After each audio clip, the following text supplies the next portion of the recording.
कल मैंने एक कमाल का शॉट मारा था। हाँ, तुमने सही कहा जियान, मजा आ गया। हाँ? अरे देखो, वहाँ कुछ है जियान।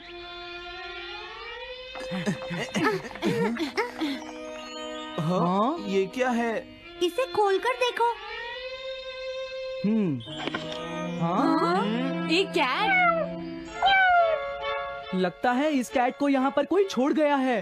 अब क्या होगा? मुझे लगता है किसी को इसे ले जाना चाहिए। हाँ? अरे नहीं, मैं नहीं ले जा सकता, मेरे पास पहले से ही एक डॉग है। तुम बताओ सुनियो। मैं भी नहीं ले जा सकता, हमारे घर में पहले से ही एक कैट है। वो एक पर्शियन कैट है नोबिता, और मेरे डैड उसे पेरिस से लेकर आए थे। समझे? और मैं भी नहीं, मेरे पास पहले से ही एक कैनरी है। तुम इसे अपने साथ क्यों नहीं ले जाते नोबिता? मैं नहीं ले जा सकता, मेरी मॉम को कैट पसंद नहीं है। हाँ? मेरी मॉम मुझे इसे घर में रखने नहीं देंगी। अब हमें क्या करना चाहिए नोबिता? हाँ?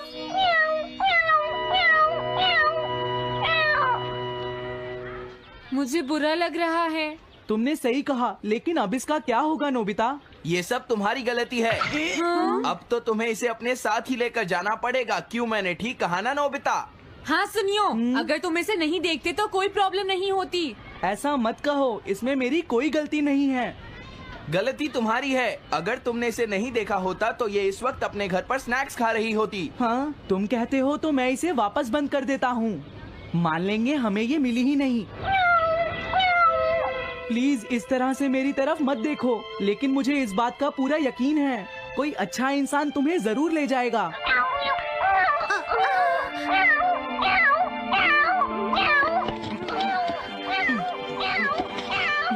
रुक जाओ, इसे मैं ले जाऊंगा।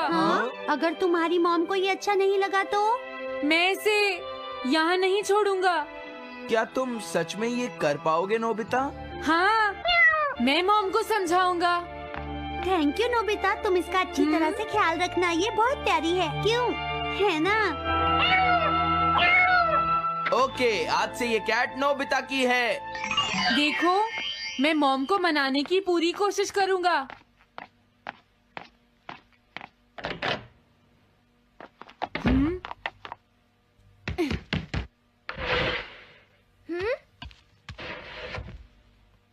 अरे तुम्हारे पेट को क्या हुआ? हाँ? ये कैट तुम कहाँ से लेकर आए हो नोबिता? इसे कोई छोड़ गया था, इसीलिए मैं इसे अपने साथ ले आया। हाँ? तुम्हें पता है ना मॉम कितना गुस्सा होंगी नोबिता? हाँ, लेकिन डोरेमोन, मैं अच्छी तरह जानता हूँ मॉम को पेट्स पसंद नहीं है डोरेमोन, पर उन्हें नहीं पता कि डॉग्स और कैट्स कितने क्यूट होते हैं। हाँ? बस हमें मॉम को ये दिखाना होगा डोरेमोन कि एनिमल्स के साथ कितना मजा आता है, समझे? वाओ, तुमने सही कहा नोबिता, ये तो बहुत अच्छी बात है। मुझे इसमें तुम्हारी मदद चाहिए। कोई ऐसा गैजेट दो जो हमारी मदद करे। देखो, मेरे पास ऐसा कोई गैजेट नहीं है नोबिता जो तुम्हारी मदद कर सके। ऐसा मत कहो, तुम्हें कुछ करना होगा, प्लीज डोरेमोन। नोबिता कहाँ रह गया? मुझे उससे कुछ काम था। अरे, वो घर आ गया, पर मैंने तो उसे अंदर आते देखा ही नहीं। जल्दी करो, इससे पहले कि मॉम इसे ढूंढ ले। डोरेमोन, तुम्हारे पास कोई तो गैजेट होगा ना? नोबिता, तुम ऊपर क्या कर रहे हो? हाँ, अरे नहीं, मॉम ऊपर आ रही है। डोरेमोन, जल्दी करो, इस कैट को छुपाओ। मॉम ने इसे देख लिया तो बहुत बड़ी मुसीबत हो जाएगी। लेकिन कहाँ छुपाऊं? कहीं भी छुपाओ, मुझे नहीं पता, जल्दी करो। ये सब क्या है नोबिता? आखिर तुम दोनों इतना शोर क्यों मचा रहे हो? जवाब दो। नहीं, हम तो कुछ नहीं कर रहे मॉम। तुम झूठ बोल रहे हो, तुमने कुछ छुपाया है ना? वहाँ पर कुछ नहीं है मॉम।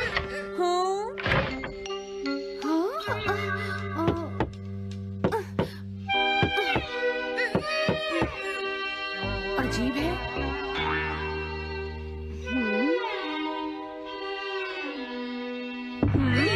देखो, मैं नहीं चाहती कि तुम दोनों मुझसे कुछ भी छुपाओ, समझ गए ना?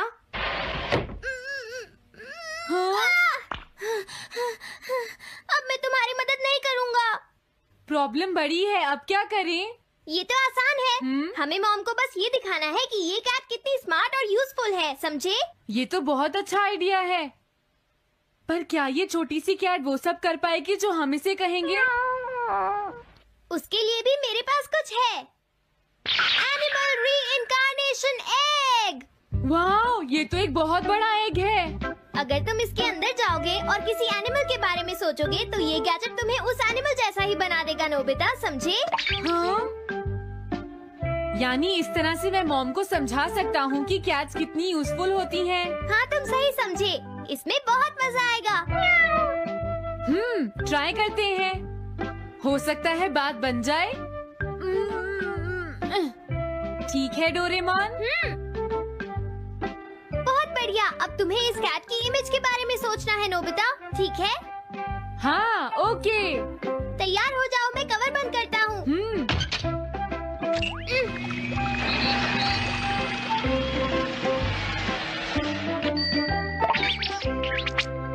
मैं कैसा दिखता हूँ?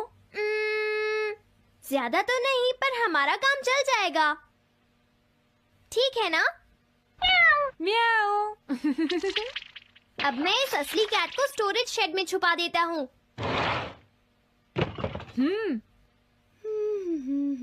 अरे हाँ, नोबिता, क्या तुम चेक करोगी कोई मेल तो नहीं आई है? तुम कितने स्मार्ट हो ये दिखाने का सिर्फ यही चांस है। मैं समझ गया। हाँ? म्याऊ। ओह, थैंक यू सो मच। तुम अंदर कैसे आई? जल्दी से बाहर निकल जाओ वरना अच्छा नहीं होगा। जरूर नोबिता ही उसे लेकर आया होगा। वो कैट कहीं भी छुपी हो, मैं उसे जरूर ढूंढ लूंगी।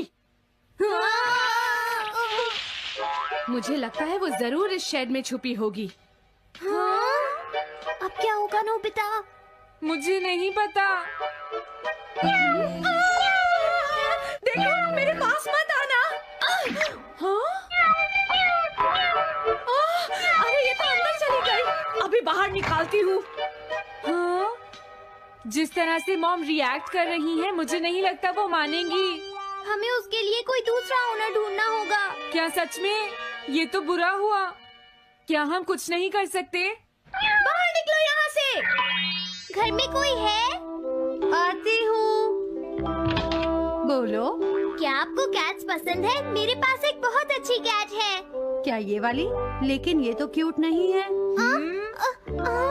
देखिए, ये तो बस एक सैंपल है। जो असली कैट है वो सच में बहुत क्यूट है, मेरा यकीन कीजिए। मैं रख लेती, लेकिन मुझे कैट्स पसंद नहीं है। अगर तुम्हें कैट्स पसंद नहीं है तो पहले ही बता देना चाहिए था। हाँ, अच्छा ठीक है, अब मैं चलता हूँ।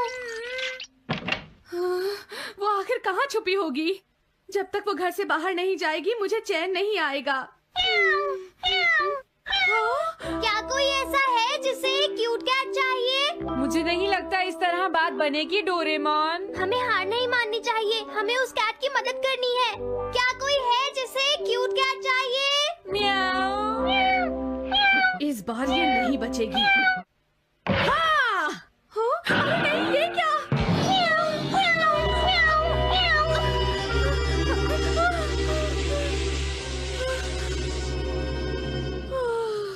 तुमने बचा लिया, नहीं तो यहाँ आग लग जाती। हाँ? मुझे तुम्हें थैंक्स कहना चाहिए। तुम तो बहुत अच्छी कैट हो। तुम्हें भूख लगी होगी, मैं तुम्हें थोड़ा दूध देती हूँ। लगता है तुम्हें बहुत भूख लगी है। इसे पीने के बाद तुम यहाँ से चली जाना, ठीक है? घर में कोई है? आई! अरे मैडम, आप यहाँ? हेलो। अरे वाह, ये तो बहुत ही प्यारी कैट है। मैं यहाँ किसी काम से आई थी, इसलिए सोचा तुमसे मिलती हुई चलूं। आपने अच्छा किया। मेरे हस्बैंड तो अक्सर आपकी तारीफ करते रहते हैं। आप खड़ी क्यों हैं? अंदर आइए ना प्लीज।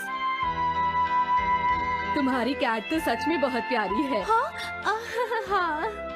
मेरे हस्बैंड और मुझे, हम दोनों को कैट्स बहुत पसंद हैं। तुम्हें भी पसंद है? हाँ, बिल्कुल बहुत पसंद है। अरे कुरो, तुम हो? अरे नहीं, ये मेरा कुरो नहीं है, ये तो कोई और है।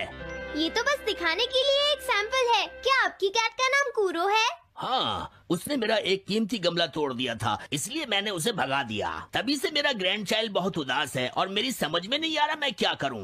अगर ऐसी बात है तो मैं आपकी असली कूरो अभी लाकर देता हूँ। प्लीज थोड़ा वेट कीजिए, ठीक है? अच्छा, तो अब मैं चलती हूँ। आप हमारे घर आई, मुझे बहुत अच्छा लगा। मैं तुमसे दोबारा मिलने आऊंगी। तुम बहुत अच्छी हो। अब मैं तुम्हें घर से नहीं निकालूंगी। सॉरी, मैंने तुम्हें तंग किया। अब से मैं तुम्हें कभी कोई तकलीफ नहीं होने दूंगी। मैं तुम्हारे लिए जल्दी से डिलिशियस कैट फूड लाती हूँ। तुम घर का ध्यान रखना, समझ गई ना? कूरो, तुम्हारे लिए गुड न्यूज है। तुम्हारे ओनर का पता चल गया है। हम तुम्हें अभी वहाँ ले चलते हैं, ठीक है? जाने से पहले मुझे हाँ? पहले जैसा बना दो डोरेमोन। हाँ हाँ, ठीक है नोबिता।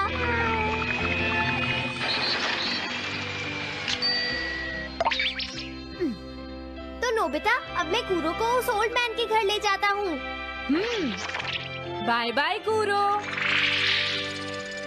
चलो, अच्छा हुआ, सब ठीक हो गया। अरे वो कैट कहाँ चली गई?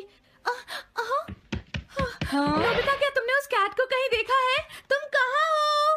हाँ? वो तो अपने ओनर के पास चली गई मॉम। हाँ? ये तुमने क्या किया? मुझे बिल्कुल अच्छा नहीं लग रहा। देखो डोरेमोन, कूरो के जाने से मॉम कितनी नाराज हैं। शायद मॉम उससे बहुत प्यार करने लगी थी।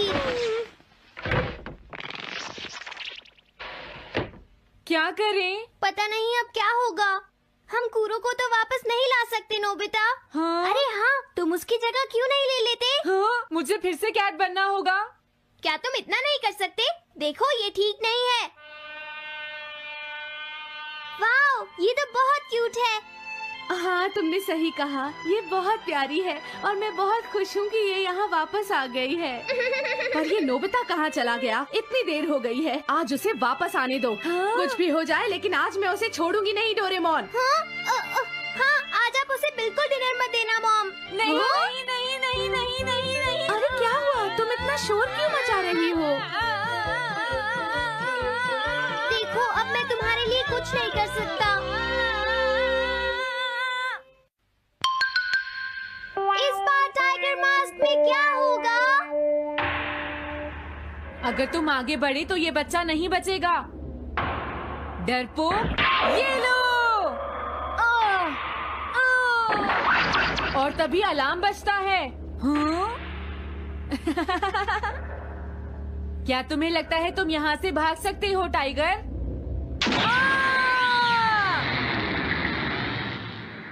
हमेशा कॉमिक के अंत में स्टोरी कितनी इंटरेस्टिंग हो जाती है डोरेमोन। निजी को नीजो की टाइगर मास्क हमेशा मुझे सस्पेंस में रखती है डोरेमोन। लेकिन नोबिता, अगले इशू में टाइगर मास्क कैसे बचकर निकलेगा? मुझे नहीं पता डोरेमोन। मुझे तो ऐसा लगता है नोबिता, इस बार वो बच नहीं पाएगा। ऐसा नहीं हो सकता। बिना हीरो के कॉमिक का क्या होगा? मुझे पूरा यकीन है उसके पास एक बढ़िया प्लान होगा डोरेमोन। लेकिन वो क्या करेगा? आइडिया, हम ऑथर से पूछ सकते हैं नोबिता। ये है ऑथर निजी को नीजो का घर। क्या घर पर कोई है?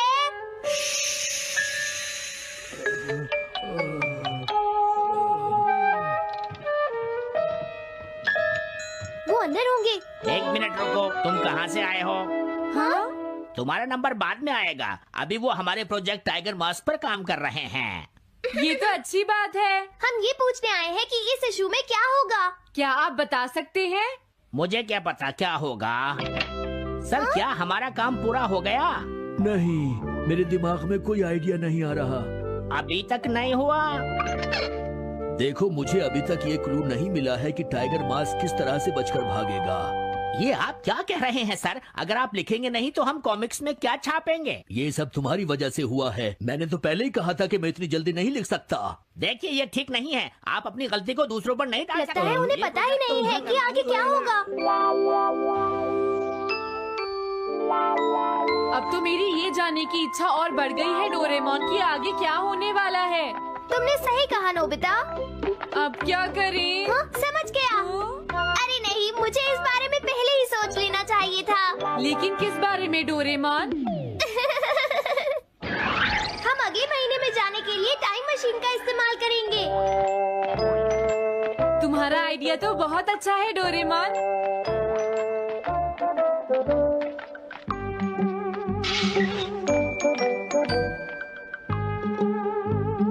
देखो, ये रहा अक्टूबर इशू। अब मजा आएगा।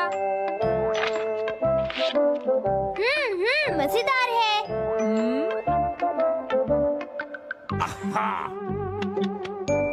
मुझे परेशान मत करो। क्या बात है? हाँ। स्टोर में खड़े होकर पढ़ना मना है, भाग जाओ। हमने तो सिर्फ आधी कॉमिक पढ़ी डोरेमोन। देखो नोबिता, मुझे तो इस बात की खुशी है कि हम कम से कम आधी कॉमिक तो पढ़ पाए। अब सिर्फ हमें ही अगले इशू की आधी स्टोरी पता है डोरेमोन। तुम्हें क्या लगता है सुनियो, इस बार टाइगर मास्क में क्या होने वाला है? पता नहीं क्या होगा जियान, मैं कुछ नहीं कह सकता। मैं भी अगले इशू का इंतजार कर रही हूँ, पता नहीं क्या होगा। दोस्तों, क्या तुम जानना चाहते हो टाइगर मास्क में क्या होगा? हाँ, बिल्कुल जानना चाहते हैं नोबिता। चुप हो जाओ नोबिता, सबको इसके बारे में बताना ठीक नहीं होगा। Okay okay okay. मैं बताता हूँ अगले इशू में क्या होने वाला है। क्या तुम यकीन से ये बात कह रहे हो नोबिता? हाँ बिल्कुल जियान। तो जल्दी से हमें बताओ नोबिता। जल्दी बताओ नोबिता, टाइगर मास्क के साथ क्या होने वाला है? अब इतनी रिक्वेस्ट कर रही हो तो मैं बता देता हूँ। याद रखना, तुमने सिर्फ आधी कॉमिक पढ़ी है नोबिता। अगर जियान नाराज हुआ तो मैं कुछ नहीं करूँगा। तो उसके बाद सीन चेंज होता है दोस्तों, सीन चेंज होता है? और उसके बाद टाइगर मास्क का छोटा भाई वहाँ पहुँच जाता है। क्या कहा? टाइगर मास्क का एक छोटा भाई भी है? अरे ये तो मुझे पता ही नहीं था। उसके बाद वो अपने बड़े भाई को बचा लेता है और उसके बाद वो डार्क फोर्सेस के हेडक्वार्टर्स को ढूंढ लेता है। समझ गए? हाँ, और फिर क्या? हाँ क्या वो हेडक्वार्टर्स में घुस जाता है? हाँ जियान, वहाँ पहुँचने के बाद वो मैंने तो तुमसे पहले ही कहा था। हाँ बोलो नोबिता, फिर क्या हुआ? उसके बाद क्या हुआ? उसके बाद हुआ, हाँ वो एक सीक्रेट है दोस्तों। हाँ? ये तुम क्या कर रहे हो? मेरे साथ आओ। अरे ये तो वही है। ये तो टाइगर मास्क के ऑथर मिस्टर निजिको हैं। ये सब हो क्या रहा है? तुम ये बात सिर्फ मुझे बताओगे यंग मैन, ठीक है? अब जल्दी से बताओ उसके बाद क्या हुआ। लेकिन देखो, तुम ही हो जिस पर मैं भरोसा कर सकता हूँ। प्लीज बताओ। मुझे सच में नहीं पता आगे क्या हुआ। देखो, हाँ? ऐसा मत कहो। मैं सच कह रहा हूँ, मुझे नहीं पता। रुक जाओ, तुमने मुझे आधी कहानी बताई है, ये ठीक नहीं है। रुक जाओ। तुमने खुद ही तो ये कॉमिक्स लिखी है, तुम्हें पता होना चाहिए आगे क्या होगा। मुझे जाने रुक दो। जाओ। मैं तुमसे इसलिए पूछ रहा हूँ क्योंकि मैंने अभी तक इसे नहीं लिखा है। प्लीज बताओ ना। मिस्टर निजिको, प्लीज अपने आप को संभालिए। सर, आप अचानक इस तरह कहाँ गायब हो गए थे? मैं बस यूं ही थोड़ी देर घूमने के लिए आया था। आप जल्दी नहीं करेंगे तो हम प्रिंटिंग टाइम से नहीं कर पाएंगे। देखा तुमने, अगर तुम मुझे नहीं बताओगे तो मैं इसे टाइम से नहीं लिख पाऊंगा। देखिए, बात ये है कि मैंने अभी तक सिर्फ आधी कॉमिक पढ़ी है। क्या आधी कॉमिक पढ़ी है? मेरे पास 350 रुपए होते तो मैं उसे खरीद लेता। तुम भी उस कॉमिक को पढ़ना चाहते हो ना डोरेमोन? हाँ, वो तो है। मैं समझ गया, 350 रुपए से तुम्हारा काम बन जाएगा। मैं भी आता हूँ। अगर उन्होंने हमें फिर से बाहर निकाल दिया तो हम क्या करेंगे? स्टोर में खड़े होकर पढ़ना मना है, भाग जाओ। चलो अंदर चलते हैं। क्या अंदर कोई है? तुम दोनों फिर से वापस आ गए। तुमने सुना नहीं था स्टोर में खड़े होकर पढ़ना मना है? हम पढ़ नहीं रहे। इस बार हम पैसे लेकर इसे खरीदने आए हैं। हाँ? दोबारा जरूर आना। मिस्टर निजिको, अरे तुम आ गए। अगर बुरा ना माने तो आप थोड़ी देर बाहर बैठ सकते हैं। हाँ ठीक है, पर आप थोड़ा जल्दी लिखिएगा। ये रही कॉमिक। अरे ये तो अक्टूबर का इशू है, ये तो अभी तक छपा भी नहीं है। तुम्हें कहाँ से मिल गया? कोई बात नहीं, ये मैं तुमसे बाद में पूछ लूंगा। अरे टाइगर मास्क तो फंस गया था, आखिर वो किस तरह से बच गया? ओ, तो उसका एक छोटा भाई भी है, अब समझा। हाँ। ओ, क्या तुम्हें सच में लगता है कि तुम हमसे बच पाओगे जैगुआर? अरे, ये क्या है? इसका मतलब तो ये हुआ कि जैगुआर मास्क सबसे आखिर में पकड़ा जाएगा। अगर एंडिंग ऐसी होगी तो इसे आगे लिख पाना बहुत मुश्किल हो जाएगा। लेकिन इसमें हमारी तो कोई गलती नहीं है। तो इसका मतलब नवंबर इशू के लिए मुझे अभी से कोई आइडिया सोचना पड़ेगा। लिखना है तो अभी से ही सोचना पड़ेगा। ठीक है, लेकिन इसका ऑथर तो बहुत ही बेकार है। अरे नहीं, इसका ऑथर तो मैं ही हूँ। क्या आपने काम अभी तक पूरा नहीं किया सर? अब कोई रास्ता नहीं है, मुझे इसी में से कॉपी करना पड़ेगा। इसके बाद तुम्हें यंग जंप भी लिखना है। और उसके बाद मिस फॉर्चून। आप थोड़ा जल्दी कीजिए सर, हम काफी देर से इंतजार कर रहे हैं। मैं ये सब नहीं लिख सकता। जाओ अगले महीने की सारी कॉमिक्स ले आओ। अगले महीने की सारी कॉमिक्स ले आए। शायद इसे कुछ नहीं आता। हम सारी कॉमिक्स ले आए सर। अरे आपको क्या हो गया है? मेरे सर में बहुत दर्द हो रहा है, मैं काम नहीं कर सकता। क्या तुम दोनों मेरे लिए इन सब कॉमिक्स की कॉपीज बना दोगे प्लीज? लेकिन काम अभी तक नहीं हुआ सर। बस होने ही वाला है, थोड़ी देर इंतजार कीजिए। एक बात बताओ, हाँ? हम यहाँ बैठकर ये सब क्यों कर रहे हैं डोरेमोन? ओह, देखो अगर तुम ऐसे ही बोलते रहोगे तो हम टाइम से नहीं लिख पाएंगे।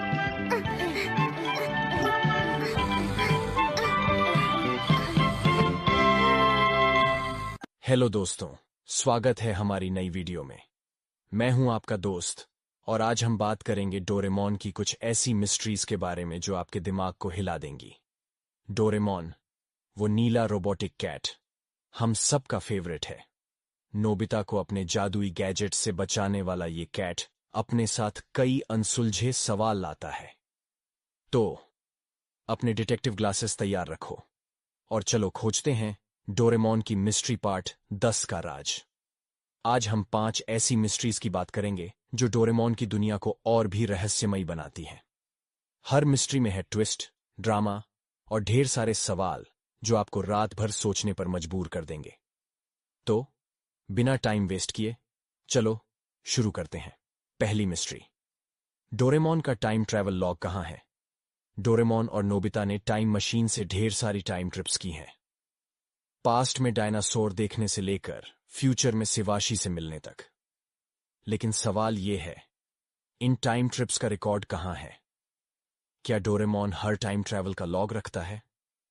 सोचो, एक रोबोट जो टाइमलाइन को चेंज कर सकता है, उसे जरूर हर ट्रिप की डिटेल रखनी चाहिए। कुछ फैंस का थियरी है कि डोरेमोन की मेमोरी में एक सीक्रेट टाइम ट्रैवल लॉग है जो हर ट्रिप की डिटेल्स स्टोर करता है। क्या ये लॉग फ्यूचर की किसी अथॉरिटी को भेजा जाता है?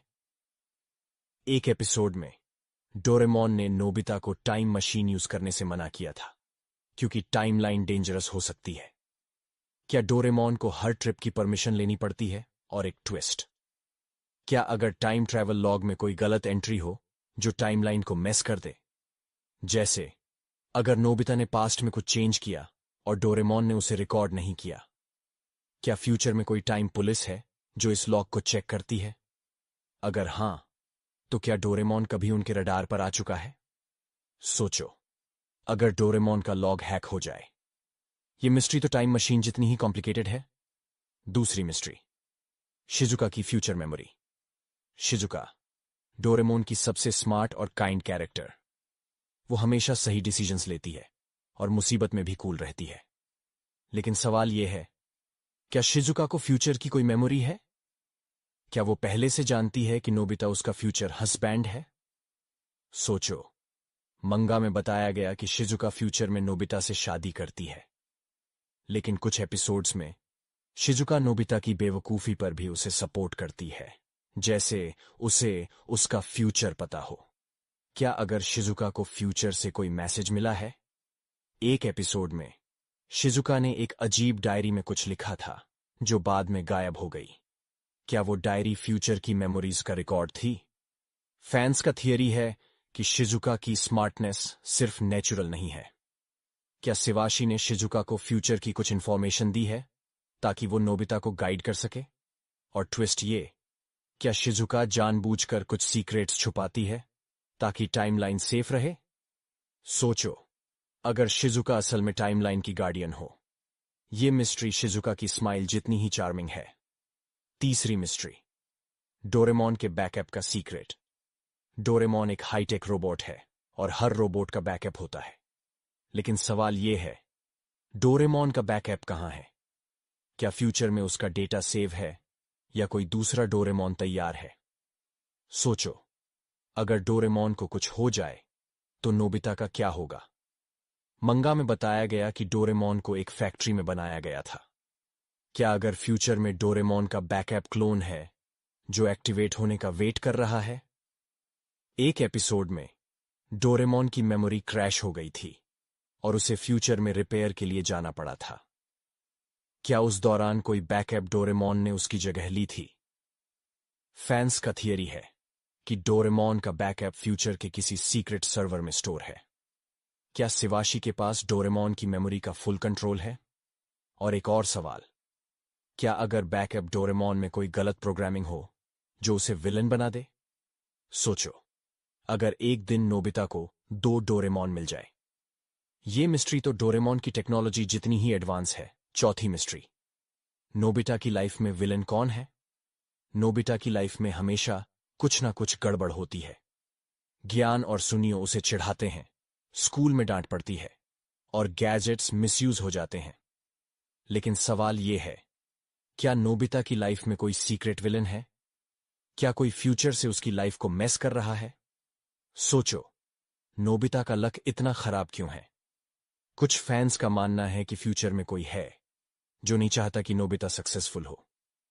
क्या अगर शिवाशी का कोई राइवल है जो टाइमलाइन चेंज करना चाहता है?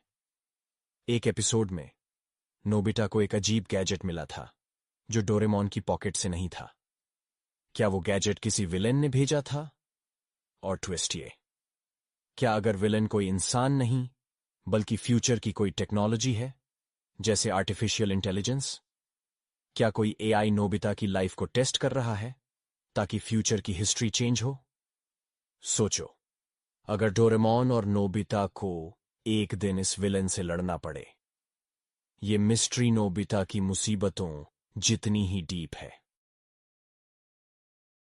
पांचवीं मिस्ट्री, डोरेमोन की पॉकेट का बैकडोर।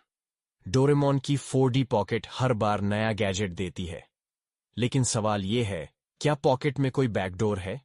क्या कोई और इस पॉकेट को एक्सेस कर सकता है? सोचो, एक पॉकेट जो टाइम और स्पेस को डिफाई करती है। कुछ फैंस का थियरी है कि पॉकेट में एक हिडन बैकडोर है जो फ्यूचर की किसी अथॉरिटी को एक्सेस देता है।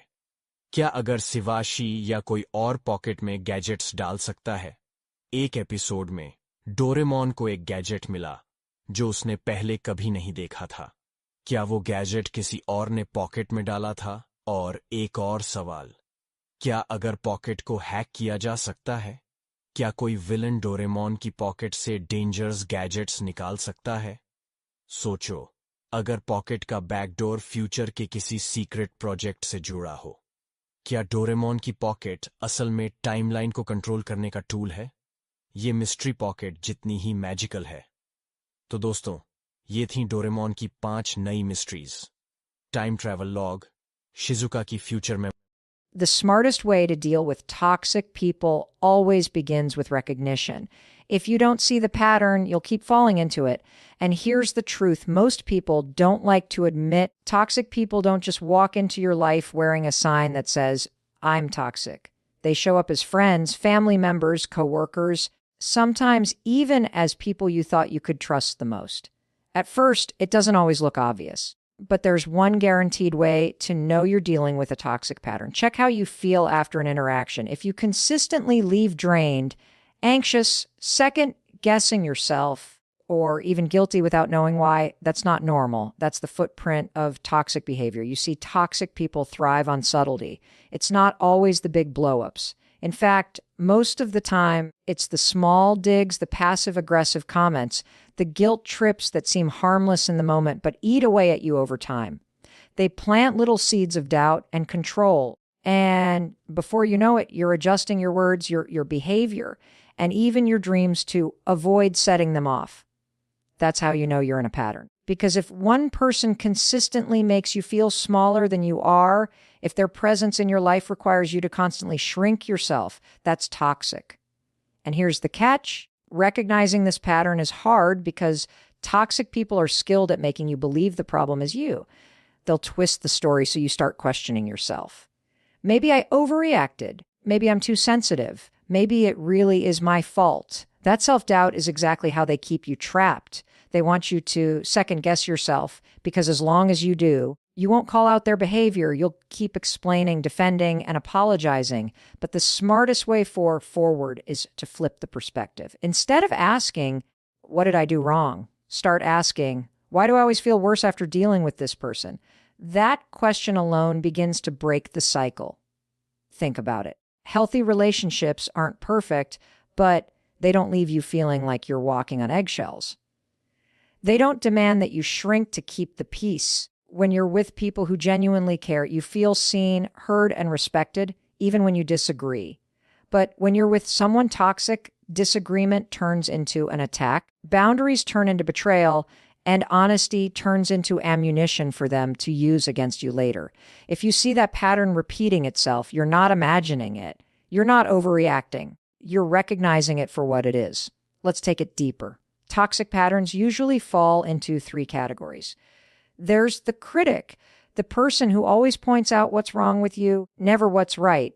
You could achieve something incredible, and they'll find the one flaw to minimize it. Then there's the manipulator, the one who uses guilt, silence, or pressure to make you bend to their will. They don't ask directly. They twist situations so you feel like you owe them. And then there's the energy vampire, the one who always has drama, always needs rescuing, always drains your energy without ever giving back. The details might look different in your life, but the outcome is the same. You give, they take, and you end up empty. Recognizing which category you're dealing with helps you predict their moves and stop blaming yourself for the outcome. Now, here's why this step matters so much. You cannot set boundaries with something you haven't named. You cannot detach from something you refuse to see. Recognition is power because when you see the pattern clearly, you stop personalizing it. You stop thinking, I'm not enough, and you start understanding this is their behavior, not my worth. And the moment you make that shift, the hold they have over you weakens. Sometimes recognition comes from silence. Pay attention to your body. Notice the tension in your shoulders when their name pops up on your phone. Notice the pit in your stomach before you meet them. That physical reaction is your body waving a red flag before your brain even catches up. That's not just stress. That's your intuition screaming, this isn't safe. And instead of ignoring it, you need to lean into it because your body doesn't lie. Recognition also means noticing the cycle of highs and lows. Toxic people often create chaos, then swoop in with affection or attention to make you forget the damage. It's like they knock you down, then offer you a hand to stand back up, making you grateful for the very person who caused the pain. That's not care. That's control. And until you call it out for what it is, you'll stay hooked on the crumbs of kindness that keep you tied to the abuse. This is why recognizing the pattern is the first and smartest step. Because once you name it, you see it everywhere. You start connecting the dots between your anxiety and their presence. You start realizing that the guilt you feel doesn't belong to you. You begin to understand that not everyone deserves access to your time, your mind, and your energy. Recognition doesn't solve the problem yet, but it puts the problem in the light. Once you recognize the pattern of toxic behavior, the next smartest step is setting boundaries without guilt. And let's be honest, this is where most people stumble. Because the very thought of saying no, of pulling back, of drawing a line makes you feel selfish, cruel, or like you're abandoning someone. But here's the truth that nobody wants to say out loud. Boundaries are not about shutting people out. They are about keeping yourself safe. They're not an act of cruelty. They're an act of self-respect. And if you want to deal with toxic people in the smartest way possible, you need to learn how to draw these lines without apologizing for them. Most people grow up believing that being a good person means being available, saying yes, and putting others first no matter the cost. So when a toxic person takes advantage of that, your instinct is to keep giving, keep explaining, keep tolerating, even when it's destroying you. But boundaries are the opposite of selfishness. Boundaries are you saying, I matter too. My energy matters. My peace matters. My time matters. And the smartest part of this, toxic people don't expect you to have them. They're used to you bending, breaking, and adjusting. So when you finally set a clear boundary, it's like pulling the rug out from under their control. Think about what happens when you don't have boundaries. You overextend yourself. You do things you don't want to do. You agree to conversations that drain you, and you end up living someone else's script instead of your own. You leave interactions frustrated, angry at yourself for not speaking up, yet terrified that if you did, the other person would explode or withdraw. That cycle is endless until you learn to say no. Not the soft, apologetic, no, that leaves room for debate, but the firm, no, that makes it clear, this is my line. Setting boundaries doesn't mean you have to fight. In fact, the smartest boundaries are often the simplest. It's saying, I'm not available for this conversation right now, or that doesn't work for me. Notice how short that is. You don't owe paragraphs. You don't need to over-explain. Toxic people thrive on explanations because it gives them an opening to twist your words, poke holes in your reasoning, and manipulate your guilt. That's why boundaries have to be short, calm, and firm. The more you explain, the more you hand them ammunition. The less you say, the stronger your boundary becomes. And here's what you need to understand. Toxic people will not like your boundaries. They're not supposed to. You've changed the rules of a game they were winning. Expect pushback. Expect guilt trips, silent treatments, accusations like, you've changed or you don't care about me anymore. They will try every trick to pull you back into the old dynamic where they had control. But that pushback is not a sign you're doing something wrong. It's proof that you're finally doing something right. One of the hardest parts about boundaries is the guilt. Because even when you know in your heart you're protecting yourself, your brain screams. What if they get mad? What if they hate me? What if I lose them? But guilt doesn't mean you're wrong. Guilt means you're breaking an old pattern. You've been conditioned to put others first for so long that self-respect feels uncomfortable at first. That's normal. The smartest thing you can do in those moments is remind yourself, I'm not responsible for their reaction. I'm only responsible for protecting my peace. Boundaries are also about consistency. It's not enough to set them once. Toxic people test boundaries like fences. They push to see if they'll hold, and if they don't, they'll keep walking all over you. So when you say no, mean it. When you say you won't discuss something, don't get pulled back in. Consistency trains people how to treat you. If you bend after enough pressure, you teach them that persistence works. But if you hold steady, you teach them that your boundaries are non-negotiable. This isn't just about saying no either. Boundaries also mean limiting access. It could mean not answering every call, not replying to every message, not showing up every time they demand your presence. Boundaries can look like physical distance, emotional detachment, or even just silence when someone tries to bait you into conflict. It's about controlling your availability. You are not on call for toxic people. You are not a dumping ground for their negativity. You are not obligated to explain your every move. And here's something most people overlook: boundaries protect relationships too. The healthiest relationships have clear limits because limits create respect. When someone knows your boundaries and honors them, that's how trust is built. But when someone ignores your boundaries, disrespects them, or punishes you for having them, you've just gathered the clearest evidence of how toxic they really are. Boundaries reveal who values you and who only values their control over you. When you start setting them, you'll notice something powerful. At first, you'll feel guilty. Then you'll feel strong. Then you'll feel free. Boundaries aren't just about shutting someone out.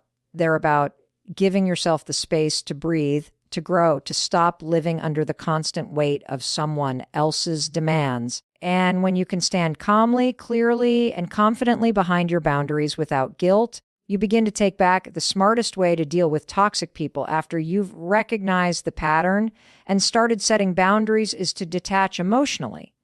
Because here's the reality: toxic people thrive on reactions. Their entire power comes from how much they can trigger you, how much they can push you into defending yourself, exploding in anger, or begging for their approval. They want you entangled in their drama because as long as you're reacting, they're controlling the game. Detachment is how you end that cycle. Detaching emotionally doesn't mean you stop caring as a human being. It doesn't mean you turn cold or robotic. What it does mean is that you stop letting toxic people pull the strings on your emotions. You stop giving them the fuel they feed on. Because every time you argue with them, every time you try to prove your point, every time you try to convince them to see reason, you're handing them energy, attention, and validation. And that's exactly what they want. Here's the thing, toxic people don't argue to solve problems. They argue to win. They don't criticize to help you grow. They criticize to make you feel small. They don't guilt trip you because they care. They do it to manipulate your actions. So when you get emotional in response, you've already lost. You've stepped into the arena they control. The smartest response isn't to fight harder. It's to stop playing. Detachment is refusing to hand them the reaction they're baiting you for. This can look like silence. It can look like a calm, neutral, okay. It can look like walking away from the conversation altogether. The point is that you stay in control of your own state instead of letting them hijack it. When someone is toxic, they want you to blow up so they can call you crazy. They want you to cry so they can feel powerful. They want you to over-explain so they can twist your words. But if you don't rise to the bait, if you stay calm and grounded, they lose their grip. They can throw the fire, but you don't have to burn with it. Of course, this isn't easy. Detachment takes practice because toxic people often know your weak spots. They know which buttons to push. Maybe it's bringing up your past mistakes. Maybe it's questioning your character. Maybe it's withholding affection when you don't fall in line. And because you care, because you want peace, you're tempted to engage. You want to defend yourself. You want to prove them wrong. You want them to finally understand. But here's the hard truth. They're not interested in understanding. They're interested in control. So when you let go of the need to be understood by someone who is committed to misunderstanding you, you take away their biggest weapon. Detachment is also about shifting your perspective. Instead of seeing their attacks as proof that you're not enough, you begin to see them as evidence of their own dysfunction. A toxic person's behavior says everything about them and nothing about your worth. When they insult you, criticize you, or belittle you, it's a reflection of their insecurity, their fear, their need for dominance. The smarter you get at seeing that, the less their words sting. It's like hearing someone yell nonsense in a language you don't even understand. It loses its power over you. Another part of detachment is learning to control your nervous system in the moment. Toxic people are masters at creating urgency, drama, and chaos. They push you into fight or flight mode so you'll react without thinking. That's why you feel your heart race, your hands shake, your voice rise. The smarter move is to pause, breathe deeply, slow down your response. The calmer you are, the harder it is for them to hook you. Calmness isn't weakness. Calmness is control. Calmness is the smartest shield you have because it leaves them with nothing to grab onto. Sometimes detachment means physical distance, but often it's about emotional space, even when you can't avoid the person entirely. Maybe it's a family member you still have to see, a coworker you still have to deal with, or someone you can't cut off overnight. In those cases, detachment looks like interacting at the surface level. Keep conversations short. Keep your tone neutral. Don't share your vulnerabilities or your dreams with someone who weaponizes them. You become like a closed door. They can knock, they can push, but they can't get inside. And here's something powerful: when you detach emotionally, you start to notice how much lighter you feel. Because the weight of toxic relationships isn't just what they say or do. It's the emotional baggage you carry after every encounter, the overthinking, the replaying conversations in your head, the anger that lingers for hours. Detachment cuts that cord. You stop taking them home with you. You stop letting their words echo in your mind. You stop wasting energy on trying to make sense of nonsense. Detachment is not avoidance. It's presence without attachment. It's looking a toxic person in the eye and saying to yourself, I see you, I hear you, but I will not let you dictate how I feel inside. It's reminding yourself that you are not responsible for fixing them. You are not responsible for soothing them. And you are not responsible for carrying the emotional chaos they create. You're responsible for protecting your own inner world. When you master detachment, you change the dynamic completely. Toxic people lose interest when they can't get a rise out of you. They move on to find someone else to feed off because your calm, your silence, your refusal to engage becomes unshakable. And the smartest thing about this, you don't even have to announce it. You don't have to prove it. You simply practice it over and over until it becomes second nature.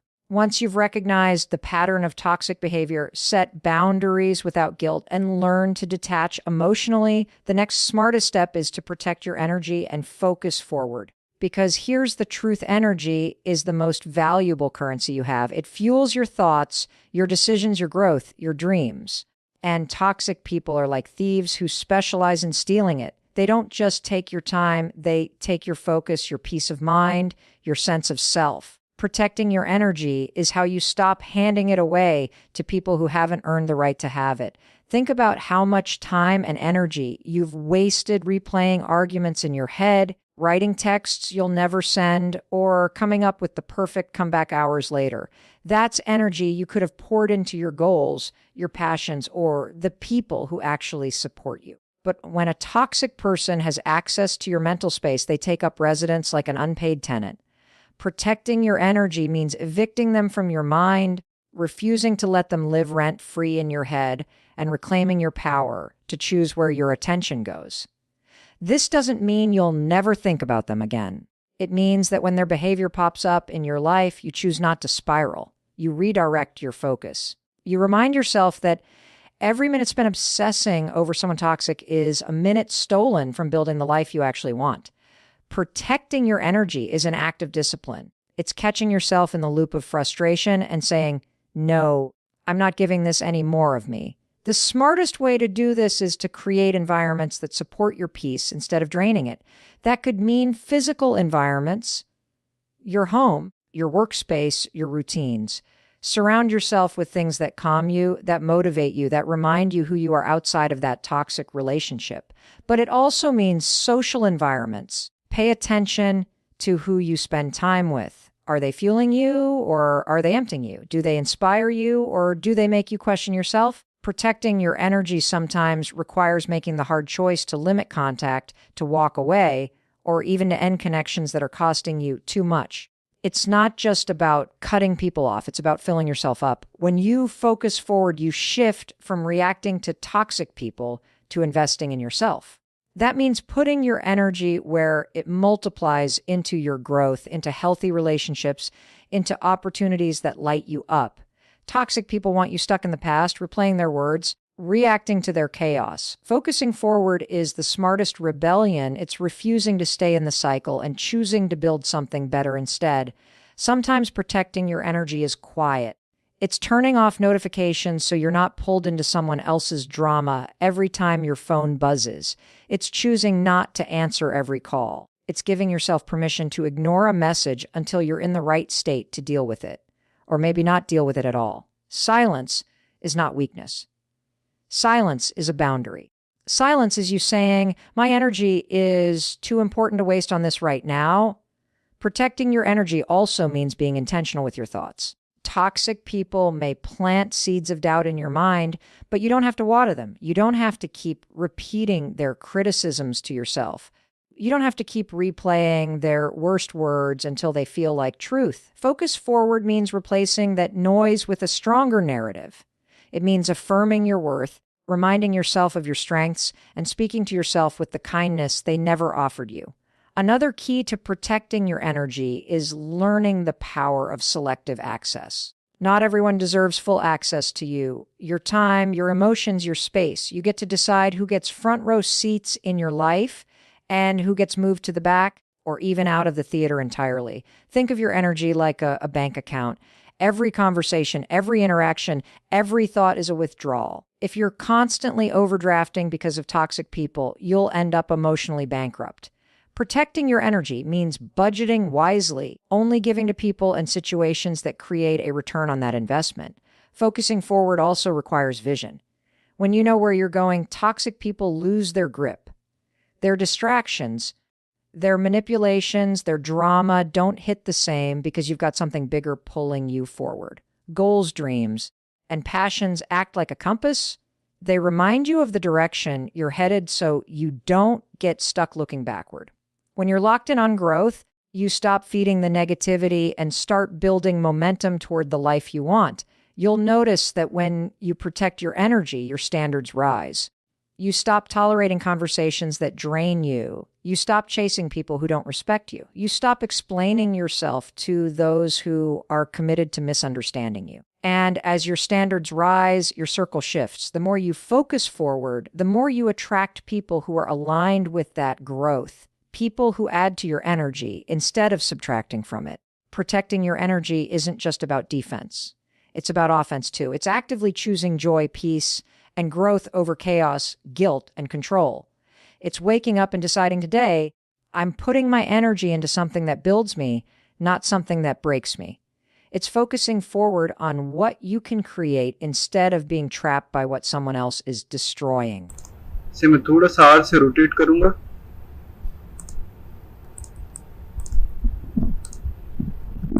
तो ये तो यहाँ तक ठीक है।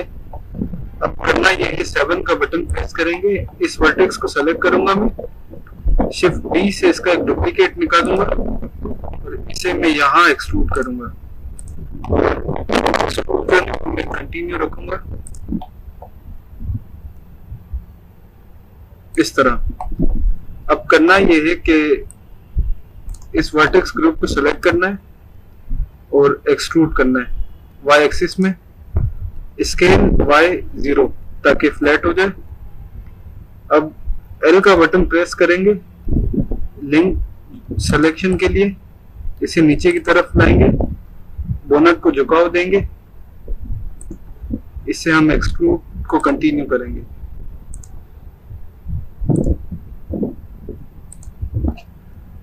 अब 7 का button press करके देखते हैं कि ये किस तरह लग रहा है। लग रहा तो बहुत बुरा है। अब हम रेफरेंसेस में आके देखते हैं कि किस तरह दिखेगा। राइट क्लिक और मोड ऑलवेज ऑन टॉप। तो अब इसे हम ठीक करने की कोशिश करेंगे। इस लूप कट को मैं सेलेक्ट करके स्लाइड मूव करूंगा और इस लूप कट को भी, और ऊपर वाले को डीसेलेक्ट करके मैं इसे रोटेट करूंगा।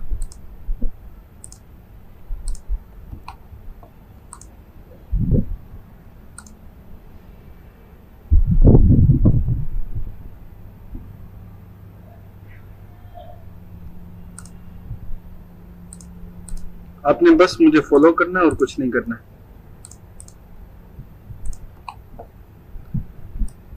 अब सॉलिड मोड पे आके देखते हैं। ठीक है, अब इससे हम थोड़ा सा झुकाव देंगे।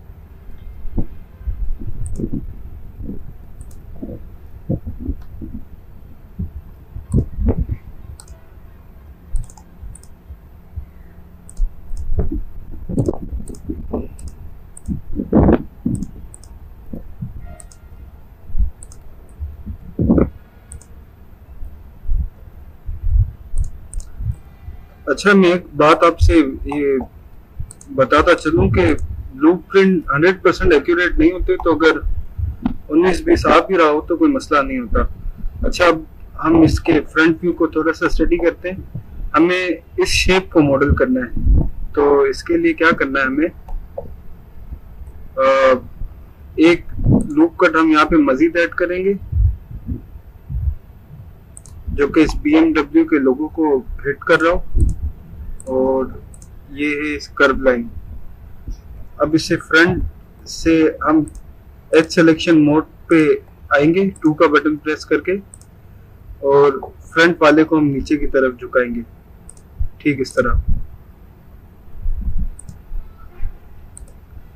अब क्या करना है, 7 का बटन प्रेस करेंगे, इस एज को सेलेक्ट करके थोड़ा सा रोटेट करेंगे हम लोग, बल्कि इस पूरे लूप कट को।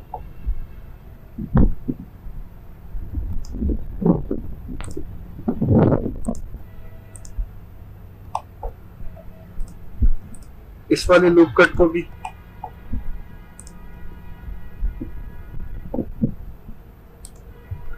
और इसके बाद इसकी नैरोनेस आप देख लें किस तरह आगे जाके जो है ये यहाँ से स्ट्रेट जा रहा है लेकिन आगे जाके नैरो हो रहा है।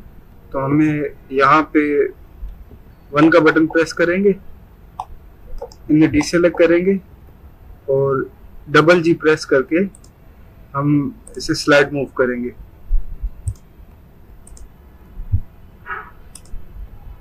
अब ऑब्जेक्ट मोड पे आके देखते हैं कि हुआ क्या है। ठीक है, तो ये शेप बन रहा है फिलहाल।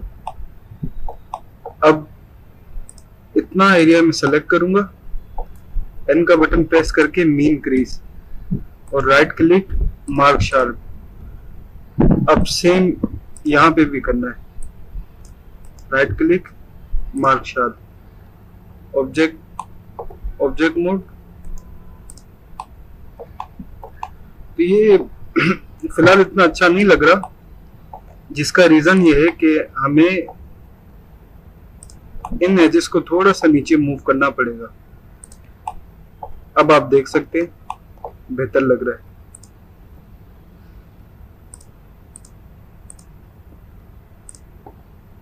Object mode. अब इसके बोनट में हमने मजीद क्या करना है, इस लाइन को डिफाइन करना है। 1 का बटन प्रेस करेंगे, फ्रंट ऑर्थोग्राफिक, ये लाइन आ रही है एडिट मोड, कंट्रोल आर से एक लूप कट ऐड करेंगे। बोनट को मैं थोड़ा सा सही करूंगा क्योंकि सही से मॉडल हुआ नहीं है। इसे रोटेट करेंगे और इसे भी करेंगे crease. Edit mode to mark sharp, object mode solid. अब मेरा ख्याल है कि इसे थोड़ा सा ऊपर की तरफ पुश करना पड़ेगा। तो आप देख सकते हैं काफी नाइस इसका रिजल्ट आ रहा है। इसके बाद हमें इस कर्व को मॉडल करना है। ये किस तरह होगा, 7 के बाद आप देखें कि मेरा ख्याल है कि ये लाइन आ रही है। तो एडिट मोड, कंट्रोल आर, बल्कि यहाँ पे ऑलरेडी एक लूप है तो इतना एरिया हम सेलेक्ट करेंगे। दूसरी इमेजेस को भी स्टडी कर लेते हैं। तो ये लाइन तो वो पिलर के भी पीछे से आ रही है, तो हम इस एरिया को पूरा सेलेक्ट करके मीन क्रीज कर देंगे। थोड़ा सा ऊपर की तरफ पुश करेंगे, right click mark sharp, object mode. अब आप देखें यहाँ पे भी शार्पनेस आ गई है और ये जो जरा सा डेंट आ रहा है इसे हम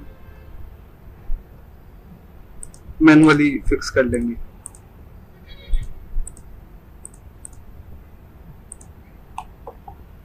ऑब्जेक्ट मोड। अब और कितना काम है इसके अंदर, ठीक है। तो थोड़ा सा इसके अंदर हमें 1, इससे हम थोड़ा सा नीचे की तरफ मूव करेंगे।